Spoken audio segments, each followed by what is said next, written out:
하나님 말씀 함께 보시겠습니다. 요한복음 7장 37절에서 52절까지 보도록 하겠습니다.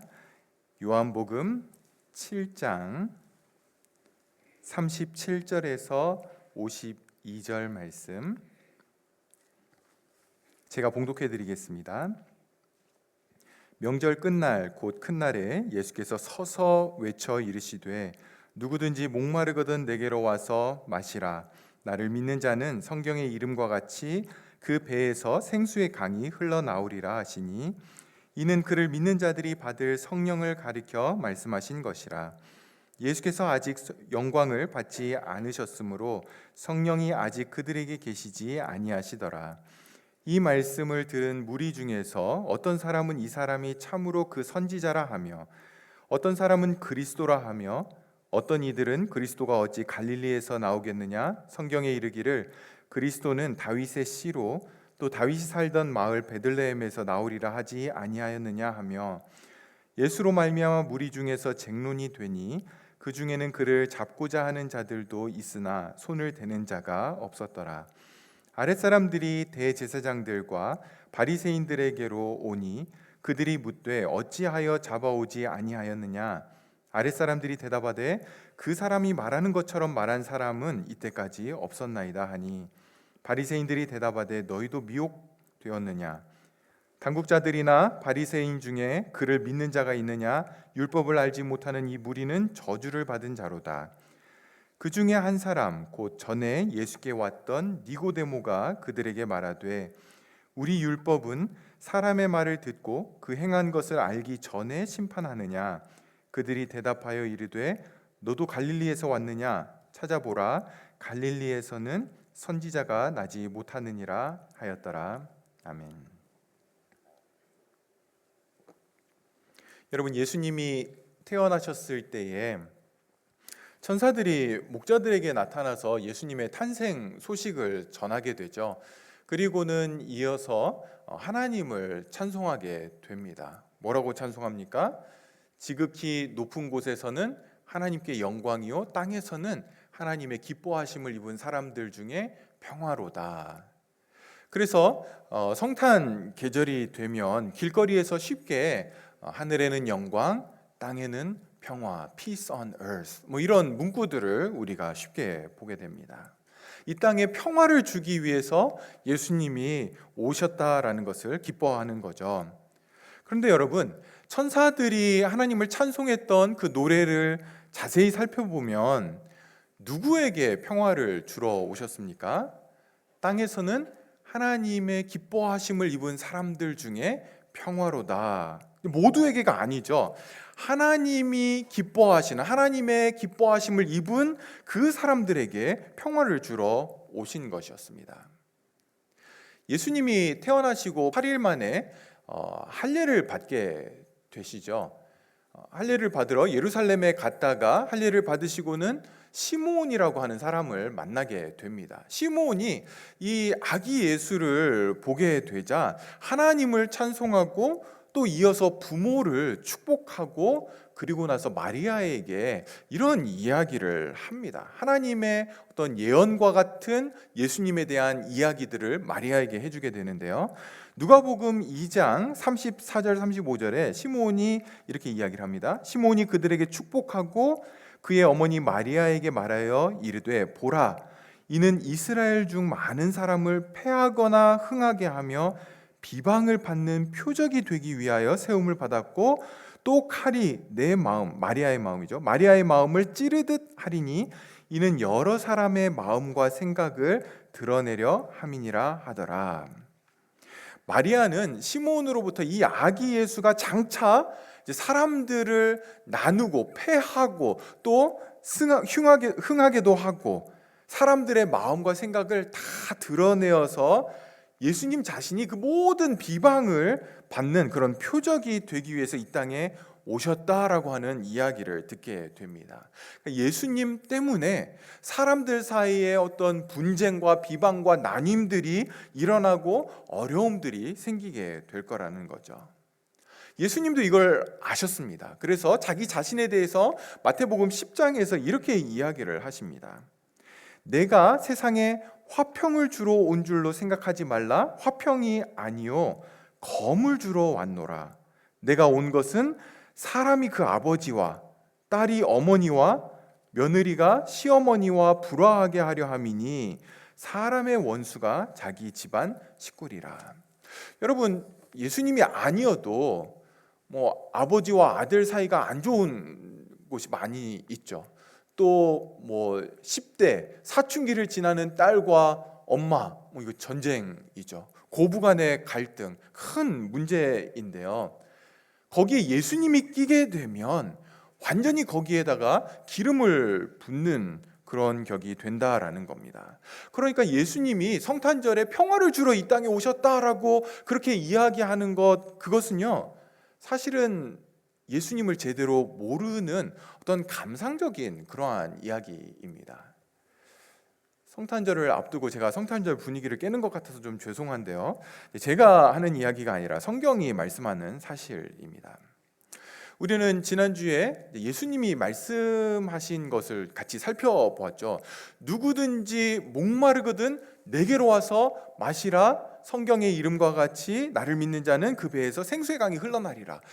여러분, 정말 숨이 멎는 것 같은 그런 선언을 예수님이 하신 겁니다. 우리가 예수님이 하신 의미를 그대로 받아들인다라면 정말 숨이 멎을 정도로 놀라운 이야기를 듣게 되는 거죠. 여러분, 이 당시 이스라엘과 또 그 밖에서 유대인들이 다 예루살렘으로 모여들어서 초막절, 그 초막절을 지키는 이유와 성취와 그 완성이 나다라고 주님이 그렇게 선포하시고요. 그들 개개인의 목마름과 갈증의 그런 완전한 만족이 나에게 있다라고 주님이 그렇게 말씀을 하신 겁니다. 이거를 정말로 받아들인 사람들은, 이거를 정말 들은 사람들은 가슴 벅찬 선언으로서 나라고 하는 존재가 이 땅에 있는 그 이유와 목적을 알게 되는 그러한 선언이었습니다. 내 삶과 모든 인생을 새롭게 바라보는 패러다임 시프트가 일어나는, 정말 혁명적인 변혁이 일어날 수밖에 없는 그러한 선언이었던 거죠. 여러분에게도 이 말씀이 한 주간 이렇게 받아들여지기를 기도했었는데요, 주님이 말씀하시는 그 현장에서 직접 예수님의 말씀을 들었던 그런 사람들의 반응이 어땠는지를 오늘 본문에서 보여줍니다. 그 중에 지난주에 우리가 잠시 살펴봤던 46절에 그 사람이 말한 것처럼 말한 사람은 이때까지 내가 보지 못했습니다 라고 했던 이런 반응은 사실 오늘날 교회 안에서 많은 사람들로부터 볼 수 있는 그런 반응입니다. 예수님에 대해, 그분이 하신 말씀에 대해서 와, 정말 놀랍다. 야, 그거 진짜 진리야. 그건 사실이야. 이렇게 동의하고 감격하고 인정은 하지만 거기에 머물러서 더 나아가지 않는, 그 정도로만 만족하고 그 정도로 만족하는 자기를 보면서 나 크리스찬이야라고 생각하는, 착각하는 부류의 사람들이 교회 안에 많이 있다라는 거죠. 그래서 저는 오늘 본문을 여러분과 함께 쭉 살펴보면서 예수님의 말씀에 대해서 어떤 반응들을 사람들이 하게 되었는지, 저와 여러분은 예수님의 말씀에 어떻게 반응을 해야 되는지, 그리고 더 나아가서 주님의 말씀에 우리 자신을 온전히 드릴 수 있기를 소망합니다. 오늘 본문을 보시면 예수님이 말씀하신 것을 들은 두 부류의 사람들이 각각 세 가지 반응을 하게 됩니다. 그러니까 앞에 44절까지 일반 무리들, 보통 사람들의 세 가지 반응이 나오게 되고요. 그리고 45절 이후에는 지위와 권력을 가지고 있는 세 부류의 사람들이 어떻게 예수님의 말씀에 반응했는지를 보여주고 있습니다. 그리고 각각의 마지막에는 그 안에서 분쟁과 분열과 비난으로 이 이야기들이 마무리하게 됩니다. 43절에 보시면 예수로 말미암아 무리 중에서 쟁론이 되니 하면서 끝나죠. 또 51절, 52절은 서로 다른 의견들을 이야기하고 또 비난이 일어나면서 끝나게 됩니다. 먼저 40절부터 보시면 이 말씀을 들은 무리 중에서 어떤 사람은 이 사람이 참으로 그 선지자라 하며 어떤 사람은 그리스도라 하며 어떤 이들은 그리스도가 어찌 갈릴리에서 나오겠느냐, 성경에 이르기를 그리스도는 다윗의 씨로 또 다윗이 살던 마을 베들레헴에서 나오리라 하지 아니하였느냐 하며, 예수님의 말씀, 누구든지 목마르거든 내게로 와서 마시라, 이 말씀을 듣고는 사람들 안에 이 사람이 그 선지자 아닐까라고 하는 부류의 사람들이 일어났습니다. 여기 그 선지자는 그냥 선지자 어떤 한 사람, 선지자가 아닐까 그런 이야기가 아니라 신명기 18장에 보시면 하나님께서 모세에게 너와 같은 선지자 하나를 세울 것을 약속을 하시는데요, 예수님이 바로 그 모세와 같은 선지자다라고 그렇게 받아들이는 사람들이 있었습니다. 이 약속된 선지자가 무엇을 하게 되는지를 신명기 18장에서 보여주고 있는데요, 신명기 18장 18절 19절 보시면 이렇게 말씀을 합니다. 내가 그들의 형제 중에서 너와 같은 선지자 하나를 그들을 위하여 일으키고 내 말을 그 입에 두리니 내가 그에게 명령하는 것을 그가 무리에게 다 말하리라. 누구든지 내 이름으로 전하는 내 말을 듣지 아니하는 자는 내게 벌을 받을 것이요. 여러분, 모세와 같은 선지자가 오게 될 때에 하게 되는 중요한 역할은 뭐냐면 하나님의 말씀을 그대로 백성들에게 전해주는 것입니다. 그리고 그 선지자의 말을 듣지 않으면 벌을 받을 것이다라고 하나님께서 경고를 하고 있습니다. 여러분, 예수님께서 초막절에 서서 외치셨죠. 누구든지 목마르거든 내게로 와서 마시라. 나를 믿는 자는 성경의 이름과 같이 그 배에서 생수가 흘러나오리라 라고 하는 이 말씀을 들은 사람들 중에는 이 사람이 정말 하나님의 말씀을 전하는 바로 그 예언된 약속된 선지자다라고 그렇게 반응하는 사람들이 있었습니다. 그리고 사실 예수님이 바로 그 선지자이기도 했고요. 예수님의 말씀을 들었던 사람들 중에는 예수님이 그리스도다 이렇게 반응하는 사람들이 있었습니다. 여러분, 그리스도라고 하는 것은 히브리어로는 메시아라고 하는 단어입니다. 그리스도 무슨 뜻입니까? 기름 부음 받았다라고 하는 그런 의미죠. 여러분이 잘 아시듯이 구약에는 기름을 부어서 세우는 직분자들이 대표적으로 셋이 있었습니다. 왕과 제사장과 선지자입니다. 그런데 그 중에서도 예수님 당시 1세기 당시의 유대인들 안에서는 메시아 대망 사상이라는 것이 있었습니다. 메시아닉 expectation인데요, 메시아가 오시면 이런 일을 할 거다라고 하는 그 메시아를 기다리는 마음들이 그 당시 사람들에게 가득했습니다. 왜냐하면 이 당시 이스라엘은 로마 제국의 속국이었습니다. 그 로마 제국의 지배를 받고 있었기 때문에 그들 안에는 이 로마 제국으로부터 우리를 구원할 약속된, 구약에서 약속된 메시아가 오기를 그렇게 기다리는 그런 마음들이 사람들 안에 있었던 것입니다. 로마의 제국의 속국으로 있었기 때문에 정치적으로 그리고 군사적으로 아주 강력한 그런 왕이 나타나기를 기다렸던 거죠. 그래서 그리스도 메시아라고 할 때에 그런 왕을 사람들은 기다리고 있었고, 예수님이 하시는 말씀을 듣자 혹시 이 사람이 그 왕이 아닐까라고 하는 그런 부류의, 그렇게 반응하는 사람들이 있었던 겁니다.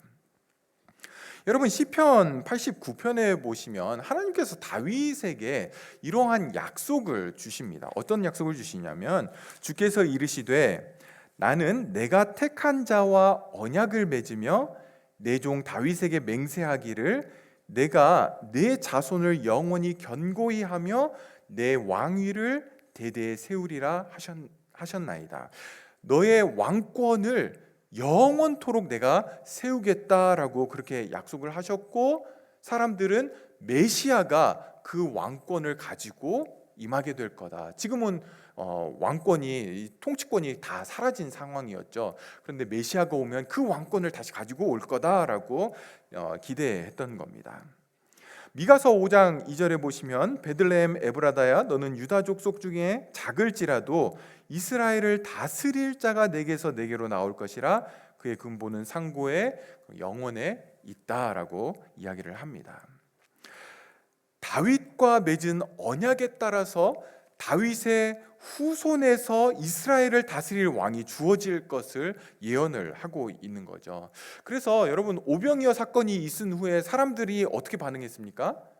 예수님을 왕으로 이렇게 막 세우려고 했던 그런 모습들이, 그런 움직임들이 있었죠. 그리고 여기서도 이 사람이 그리스도가 아니냐라고 하는 것은 다윗의 후손으로 주어질 그 왕권을 가지고 온 그 강력한 이 통치자가 이분이 아니냐라고 하는 그런 의미였습니다. 여러분, 예수님은 메시아죠. 그리고 왕이십니다. 온 우주 만물의 왕이시고 모든 왕들의 왕이십니다. 그러나 이스라엘 백성들이 기대했던 방식의 왕은 아니었습니다. 예수님이 이 땅에 오셨을 때에 왕으로 오시는 것, 다윗의 후손, 베들레헴에서 태어난 것 다 맞지만, 그러나 이사야 선지자는 그 왕에 대해서 고난의 종으로 오실 것을 또 예언을 하죠. 이것을 이들은 놓치고 있었던 겁니다.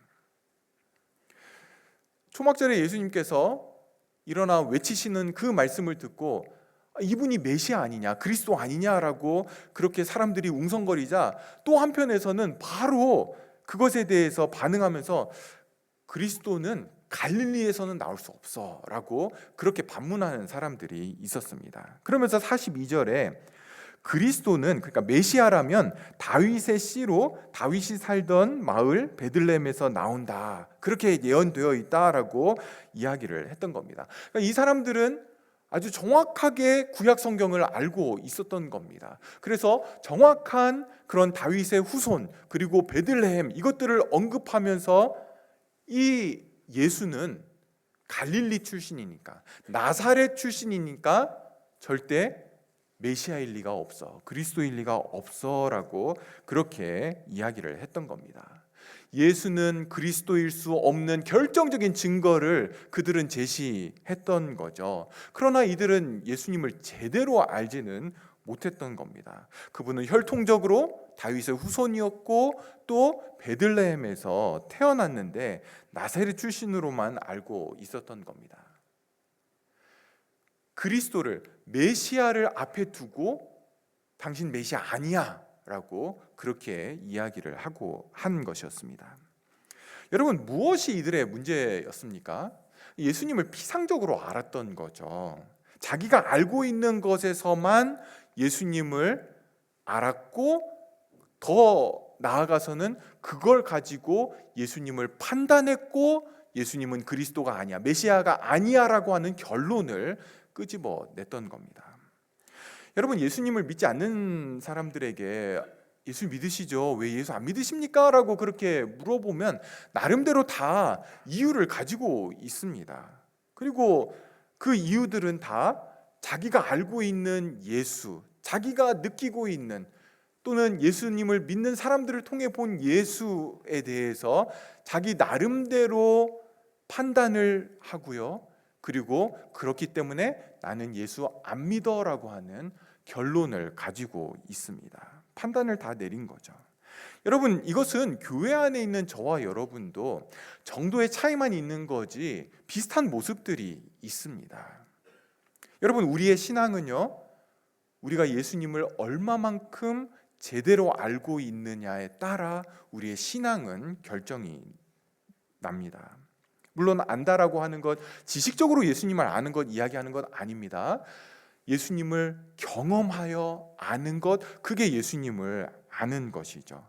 머리로 알고 있는 그 예수님이 우리의 가슴으로 내려오고, 그 가슴으로 내려온 그 예수님이 우리의 손과 발을 통해 나타날 때 그게 우리의 신앙입니다. 머리로 아는 것이 우리의 신앙이 절대로 아니고요. 손과 발, 가슴으로 나타나는 게 우리의 신앙이라는 거죠. 우리가 신앙생활하면서 조심해야 될 게 있는데요.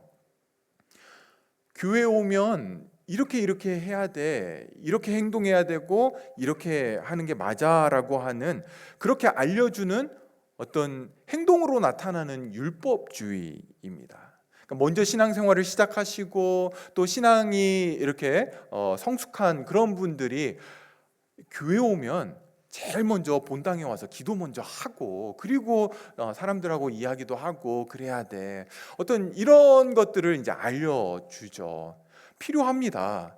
그런데 어떻게 해야 돼만 알려주고 왜 그래야 되는지를 알려주지 않는다라면, 듣는 사람들은 내 마음이 어떻든지 그냥 와서 먼저 교회 안에서는 기도해야 되는구나, 해야 되죠. 기도해야 되죠. 그러나 더 중요한 게는 왜 기도해야 되는지, 누구에게 기도해야 되는지, 이런 것들이 훨씬 더 중요하잖아요. 근데 그런 것들을 다 빼고 교회 오면 기도 먼저 해야 돼, 이렇게만 알려주면 어떻게 됩니까?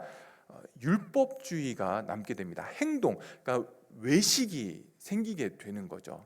마음은 안 그런데 사람들이 그래야 한다고 하니까 그렇게 행동을 하는 겁니다. 그리고 그 외식은요, 우리 안에 자기 의를 만들어 놓게 됩니다. self-righteousness를 만들어 놓게 되는 거죠. 자신의 의로움을 종교적인 행위로 스스로 얻어내는 것. 여러분, 자기 의라고 하는 것은요, 하나님 앞에서 나는 괜찮은 사람이다라고 하는 그런 스스로 만들어내는 생각 또는 그러한 관념입니다. 여러분, 실제로 하나님 앞에서 옳다라고 인정받을 수 있는 사람이 어디 있습니까? 하나님 앞에서 나 괜찮은 사람이야, 의로운 사람이야, 이렇게 인정받을 수 있는 사람은 없죠. 그런데 자기 의는 자기 자신을 속이게 됩니다. 하나님 앞에서 괜찮은 것처럼 느껴지게 되는 거죠. 아니, 영하 20도가 넘는 날에 주일에 내가 예배까지 나왔는데, 눈이 이렇게 와서 운전하기가 얼마나 미끄러운데, 그런데도 내가 운전하고 이렇게 예배에 나왔으면 이 정도면 하나님 나 인정해 주셔야지. 적어도 오늘만큼은 하나님이 나 인정해 주셔야 돼. 내가 교인들 위해서, 교회 위해서 얼마나 봉사 열심히 하는데, 젊을 때 내가 물질이며 시간이며 다 들여서 내가 얼마나 열심히 섬겼는데, 하나님 그거 나 알아주셔야지, 그거 인정해 주셔야지 하면서 내 안에 나를 인정하는 그런 마음들이 생기게 됩니다. 여러분, 사람들 모인 곳에 가면 이야기 나눈 것들을 들어보면 많은 경우에 자기 알아달라라고 아우성치는 그런 모습들을 보게 됩니다. 누가 제일 심할까요? 목사들이 제일 심합니다. 내가, 내 신학이 얼마나 건전한데, 내가 어느 학교 나오고 얼마나 공부하고, 내가 설교를 얼마나 잘하고, 내가 교회를 이렇게까지 섬기고, 내가 성도들을 이렇게 열심히 섬겼다라고 대놓고 말하는 목사들도 있고, 저처럼 겸손을 가장해서 이야기하는 사람들도 있고, 은밀하게 인근히 이야기하는 사람들도 있고, 정말 다양하게 제각각 자기 좀 알아달라고 그렇게 몸부림치는 모습들을 보게 됩니다. 여러분, 저도 제 자신 안 믿으니까 여러분 절대 저 믿지 마십시오. 목사들 믿으시면 안 됩니다. 여러분, 우리 안에는 자기를 주장하고 자기를 드러내고 자기를 입증하고 싶어하는, 확인받고 싶어하는 것으로 가득합니다. 그리고 그러한 모습들은요, 너무 다양하게 나타납니다. 그런 모습 중에 하나가 오늘 본문 45절 이후에 나오게 되는데요, 아랫사람들, 그냥 하인들 아니죠. 성전 경비병들입니다. 레위인들이었고요, 직분을 맡은 자들이었습니다. 이들이 예수님을 체포하도록 체포영장을 가지고 갔는데 그냥 돌아오게 되죠. 그냥 돌아오니까 대제사장들과 바리새인들, 그들을 보냈던 사람들이 이 아랫사람들, 이 성전 경비병들을 굉장히 경멸하듯이 모욕을 하고 비난을 하게 됩니다. 너희도 예수님에게 넘어간 거야? 너희도 미혹되었느냐? 야, 우리 봐라. 바리새인들 중에, 우리 대제사장들 중에 그 사람 믿는 사람 있어? 없지. 우리는 그래도 깨어 있어서 안 넘어가는 거야. 근데 이 율법도 모르는 것들 같으니라고 하나님의 저주를 받을 거야. 뭐 이러면서 굉장히 모욕을 하고 비난을 합니다. 여러분, 다른 사람을 비난하는 모습들을 보면 그 안에는 뭐가 있습니까? 다른 사람을 비난하면서 나는 그렇지 않다라고 하는 그런 마음이 그 안에 깔려 있는 거죠. 나는 옳다라는 겁니다. 남을 비난하면서 자기는 괜찮다라고, 자기는 옳다라고 드러내고 확인하는 거죠. 여러분, 사람들의 마음이 이렇기 때문에 예수님을 온전히 따라갈 수가 없는 것입니다. 우리는 예수님을 따르는 자들인데요. 여러분, 예수님을 따르기 위해서 가장 첫 번째로 필요한 게 뭡니까? 아무든지 나를 따라오려거든 자기를 부인하고, 자기를 deny, 부인해야 되는데 그렇지 않으면 예수님을 따라갈 수가 없는 거죠. 자기를 부인하는 것, 그거의 가장 중요한 부분이 내가 스스로 의롭다라고 하는 이걸 부인하는 거죠. 나는 괜찮은 사람이라고 하는 거, 나는 옳은 사람이라고 하는 거, 이거를 부인해야만 성경이 말하는 방식으로 예수님을 따를 수 있게 되는 겁니다. 여러분, 자기 의로 가득 찬 사람은요, 예수님을 따를 수 없을 뿐만 아니라 예수님을 따른다라는 착각 속에서 계속해서 자기 의를 쌓아가게 되는 것입니다. 자기를 부인해야 예수님을 따를 수 있는 거죠. 여러분, 이것을 예수님은 37절에서 뭐라고 이야기하냐면 누구든지 목마르거든 이라고 그렇게 이야기를 하고 있습니다. 목마름이 있는 거죠. 나는 의롭지 못하고 불의한 자인데, 나는 하나님 앞에 설 수 없고 사람들 앞에 설 수 없는 그런 자라는 것을 알기에 예수님을 나의 의로움으로 삼기 위해서 나는 의로움이 없다, 나에게는 의로움이 없다라고 하는 그 목마름을 가지고 예수님에게 나아가는 것입니다.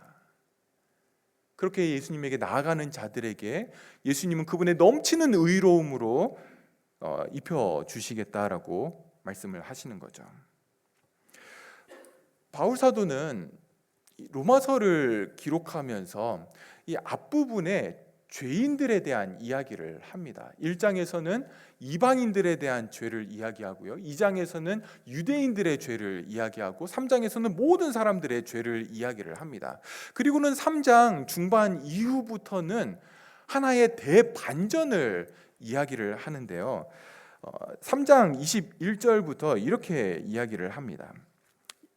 그러나 이제는, 한글 성경에는 그러나가 없는데 영어 성경 또는 헬라어 성경은 but now, 반전이 일어나고 있는 거죠. 모두가 다 죄인인데 but now, 그러나 이제는 율법 외에 하나님의 한 의가 나타났으니, 율법 외에 스스로 의로워지려고 하는 자기 의 외에 하나님의 한 의가 나타났는데 율법과 선지자들에게 증거를 받은 것이라 곧 예수 그리스도를 믿음으로 말미암아 모든 믿는 자에게 미치는 하나님의 의인이 차별이 없느니라. 모든 사람이 죄를 범하였음에 하나님의 영광에 이르지 못하더니 그리스도 예수 안에 있는 속량으로 말미암아 하나님의 은혜로 값없이 의롭다 하심을 얻은 자 되었느니라. 여러분, 우리에게 필요한 의는요, 율법을 지켜서 스스로 의롭다라고 하는 그 자기 의가 필요한 게 아니라, 그것으로 하나님 앞에 의롭다라고 인정받을 수 있는 것이 아니라 예수님을 믿음으로 주어지는, 은혜로 값없이 주어지는 그 의, 하나님의 의가 우리에게는 필요한 것입니다. 이 의는요, 자기 의에 대해서 절망한 사람들에게만 임하게 되는 것입니다. 예수님께서 의에 줄이고 목마른 자가 복이 있나니 저희가 배부를 것이다 라고 하는 이 의, 이거 자기 의가 아니라 바로 예수 그리스도를 통해 얻는 그 의를 말하는 것입니다. 성도 여러분, 자기 의가 깨어져야 됩니다. 정말 박살나야 되는데 어떻게 해야 자기 의가 깨어지게 됩니까? 언제 자기 의가 깨어지게 됩니까? 내 의는요, 내 안에 자기 의가 있다라는 걸 아는 것으로 깨어지는 것이 아니라 회개할 때에 자기 의는 깨어지게 되는 겁니다. 여러분, 회개는 바로 이런 거죠. 우리가 주일 아침마다 회개 기도하는 시간들을 갖고 있는데요. 그때 여러분들이 회개하셔야 될 것은 일주일 동안 잘못 행한 거, 이것도 회개해야 되지만, 그러나 그 안에, 그 중심에는 이러한 잘못된 행위를 한 내 마음, 이것을 회개해야 됩니다. 그 마음이 뭡니까? 자기 의를 쌓고자 하는 것이죠. 팀 켈러 목사님은 이거를 죄 아래 죄를 회개해야 된다, 이렇게 이야기를 합니다. 그러니까 겉으로 드러난 죄 아래에 그 죄를 지게 하는 그 마음의 동기, 우리의 마음의 동기, 우리의 죄악된 본성, 이거를 회개해야 이게 진짜 회개가 되는 거죠. 심지어 겉으로 보이는 선한 일, 착한 일, 남을 도와주고 뭐 도네이션을 하고 그런 봉사를 하고 이런 좋은 일들도, 그렇게 보이는 것들도 그것을 행하는 내 마음이 내 의를 쌓는 것이고 나를 드러내려고 하는 것이고 내가 인정받으려고 그렇게 한 것이라면 그것은 죄라는 것입니다. 회개해야 된다라는 것이죠. 회개를 통해서 우리는 나 중심에서 예수 그리스도 중심으로 우리의 마음이 옮겨가게 되는 것입니다. 사랑하는 여러분, 우리 안에는 인정받고 싶고 칭찬받고 싶은 욕구가 있죠. 그 욕구 자체가 죄는 아닙니다. 그런데 그 욕구를, 인정받고 싶은 그 욕구를 하나님이 아닌 다른 것에서 얻어내려고 할 때, 사람들로부터 얻어내려고 할 때의 죄가 되는 것입니다. 여러분, 하나님이 저와 여러분을 인정해 주시죠. 그렇죠? 저와 여러분을 향해서 너는 내 아들이다 라고 말씀하시고, 우리가 지난주에 봤던 것처럼 성령 하나님을 우리 안에 두셔서 우리로 하여금 친백성, 그분의 친백성이 되도록 그렇게 친백성으로 인정해 주셨기 때문에 우리 안에 성령 하나님을 두신 것이죠. 여러분, 어렸을 때 유치원 아니면 초등학교 저학년, 초등학생 때 담임 선생님이 나를 칭찬해 주면 어떻습니까? 이거는 친구들이 칭찬하는 거하고는 완전히 달라지죠. 모든 친구들 앞에서 세연아 참 잘했어요. 한 번도 들어본 적은 없는 이야기지만, 여러분, 만약 그런 이야기를 들었다라면 친구들이 인정을 안 해주는 것은 이제 더 이상 문제가 되지 않습니다. 훨씬 더 중요한 선생님이 나를 인정해 줬는데, 그렇죠? 그래서 다음날 아침에 학교 갈 때 교실 문을 여는 것도 마음이 다르고 수업에 임하는 것도 마음이 달라지고, 왜냐하면 너무나 중요한 존재로부터 내가 인정을 받았기 때문에 그 나머지의 인정받고 안 받고는 별로 중요하게 되지 않습니다. 어떤 면에서 우리는 하나님을 담임 선생님보다도 못한, 담임 선생님만큼도 위대하다, 중요하다라고 생각하지 않는 모습들을 보게 됩니다. 하나님이 인정해 주시는데도 사람들의 인정과 칭찬에 여전히 목말라 하고 있는 것을 보게 되죠. 저도 잘 안 되는 부분이지만 사람들이 우리를 인정하지 않고 우리에 대해서 불평하고 싫은 소리를 할 때 그것에 대해서 너무 스트레스 받고 너무 분노한다라면, 일주일 내내 잠도 못 자고 이게 계속 생각난다라면 우리는 다른 어떤 것보다도 우리가 하나님을 어떻게 생각하는지를 되돌아 봐야 됩니다.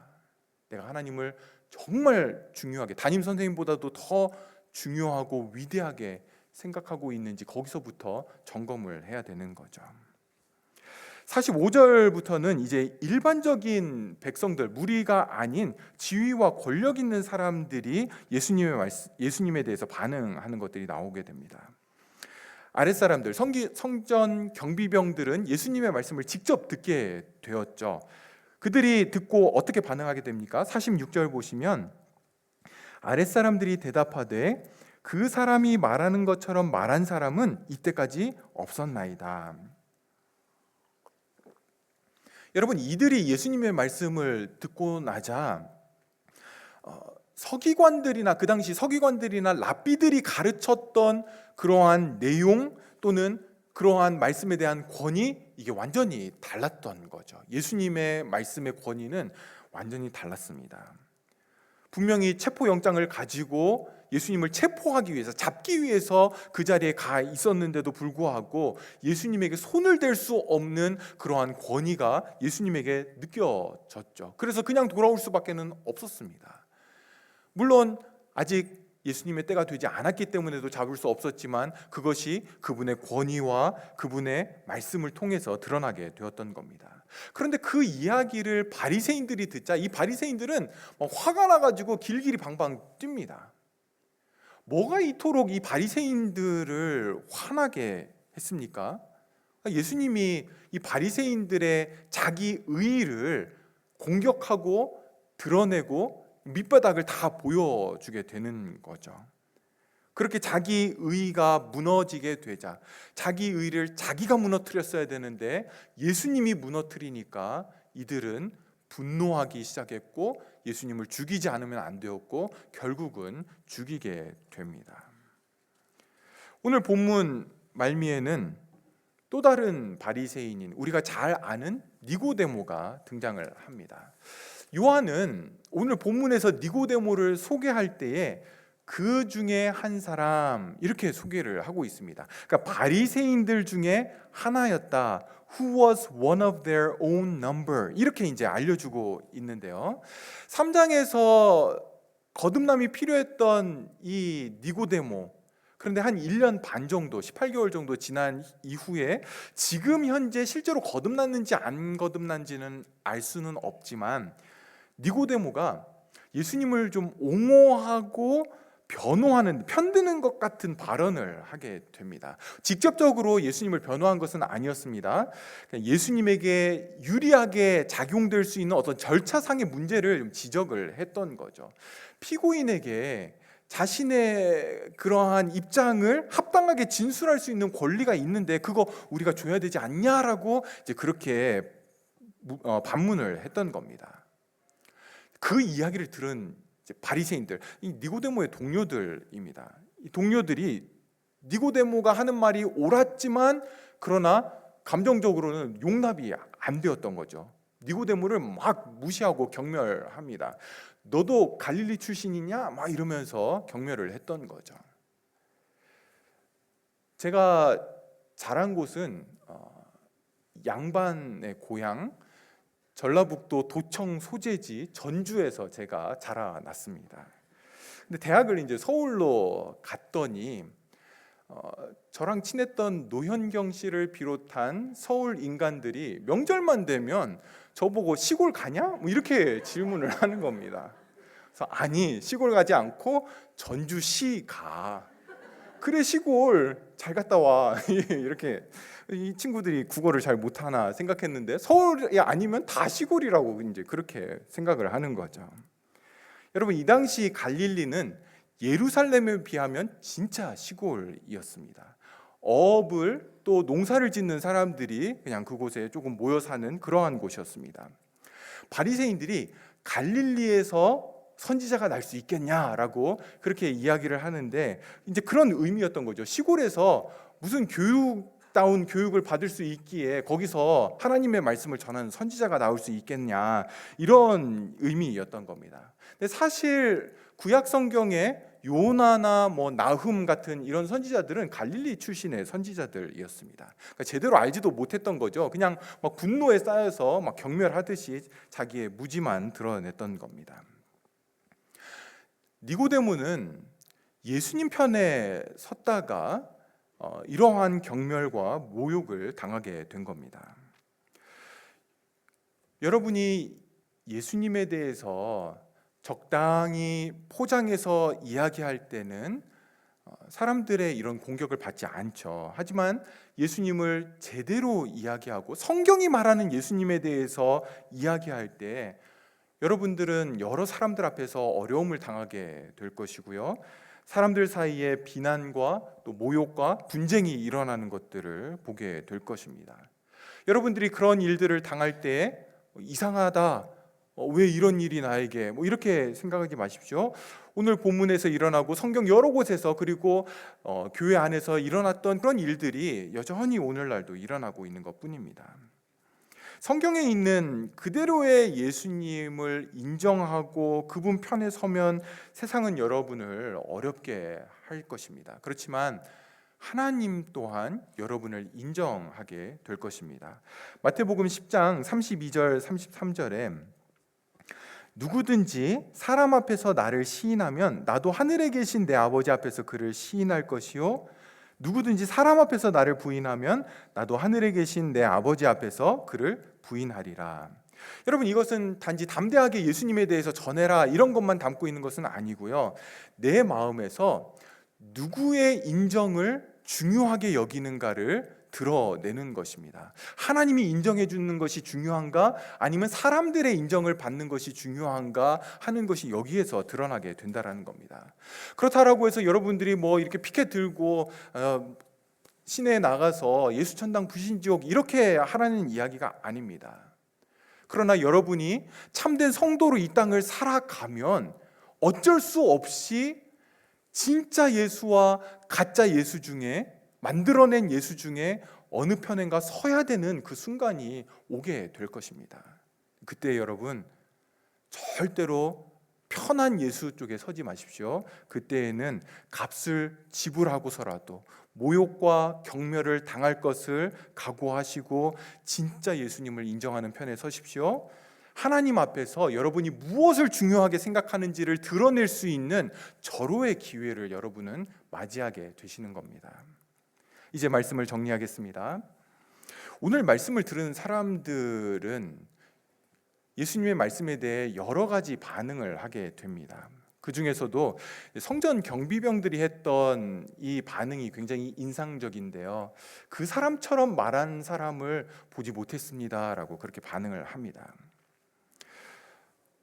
굉장히 인상적이고 그리고 중요한 그러한 이야기이긴 했지만 성도 여러분, 예수님이 앞에서 말씀하신 대로 누구든지 목마르거든 내게로 와서 마시라, 그 예수님 앞에 나와서 예수님을 마시지 않는다라면 여러분이 말씀을 통해 감격하고 감동을 느끼고 야 이거 진짜 좋은 말씀이야 머리와 지성으로 그 말씀에 동의하는 이런 모든 것들은 여러분이 예수님 앞에 실제로 나오지 않는 한 아무런 의미를 갖지 않습니다. 여러분이 아무리 예수님을 그 선지자다, 메시아 같아 라고 그렇게 인정하고 그렇게 말하는 사람은 나 한 번도 보지 못했어 라고 그렇게 여러분들이 인정을 해도 이 모든 것은 여러분이 예수님께 나아가서 그분을 먹고 그분을 마시고 그분을 믿고 그분을 바라고 그분을 영접하고 그분을 소망하고 그분을 갈망하는 것으로 드러나야만 의미를 갖는 것입니다. 기독교의 선은 아주 명확합니다. 그 선에 가까이 갔다라고 해서 예수님이 인정해 주시는 것이 아닙니다. 그분을 믿어야 되는 거죠. 그분을 받아들여야 됩니다. 그분을 마셔야만, 그래야만 실제로 여러분이 예수님을 받아들인 것이지 교회 안에 오래 있었다라고 해서 예수님을 받아들이는 것이 아니라는 것입니다. 이미 믿음 안에 들어와 있는 성도 여러분들에게 한 가지 더 오늘 말씀을 적용하고 싶습니다. 오늘 말씀은요, 예수님이 하신 말씀으로 인해 사람들 안에서 분열과 분쟁과 나눔이 일어나고 있습니다. 교회는요, 이 예수님의 진리 외에는 다른 것으로 분열되거나 나뉘어서는 절대로 안 됩니다. 물론 우리는 서로 다른 의견들을 가질 수 있습니다. 세대 차이도 있을 수 있고요. 또 영어권 회중과 다른 어떤 문화, 정서를 가질 수도 있습니다. 모든 사람들이 다 내 마음 같지 않고 다 좋을 수는 없는 거죠. 그렇다라고 해서 교회 안에 분열과 나눔이 있어도 된다, 그렇지 않습니다. 절대 있으면 안 된다라는 거죠. 여러분, 예수님의 십자가 복음은요, 1세기 당시에 절대 하나가 될 수 없었던 이방인과 유대인들 사이에 담을 허는 복음이었습니다. 그리고 그 복음을 저와 여러분이 받은 것이죠. 예수님이 사랑했듯 여러분은 옆에 있는 성도들을 사랑하셔야 됩니다.